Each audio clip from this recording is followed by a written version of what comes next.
Čau, ir jau pagaidiet, pastīšos plānotājā. 65. diena.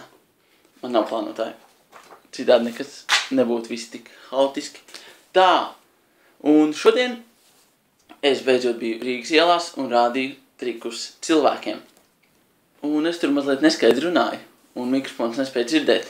Tādēļ klausieties ciešāk. Ja jūs nesmieties par maniem jokiem, vismaz smējieties par tām neērtajām situācijām, ko es radu. Labi, skatieties paši. Un tagad paņem kādu vārdu. Paņem kādu. Ielāgo. Ja pīci 3, tu vari man arī rādīt. Ir pīci 3. Un nolic savu lūdzu plaukstu šādu. Nē, tīro plaukstu. Ir. Labi, skaties. Ielikšu pīci 3 tev plaukstā, ja? Uzliec otru roku visu un saspied kārtīgi. Jo skaties, es tagad paņemšu RCN 6, ja?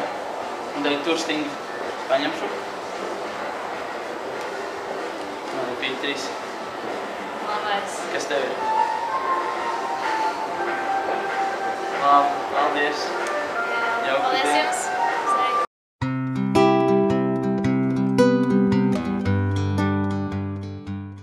Šodien nebūs kā parasti, kad ir beigās joks, bet būs tāds kā motivējošais tekstiņš. Dabūn to, ko tu vēlies. Tagad. Ļoti motivējoši. Labi, būs arī joks. Kā blondīni salauzt kāju rudenī vācot lapas? Kā? Nokrita no koka. Labi. Čau.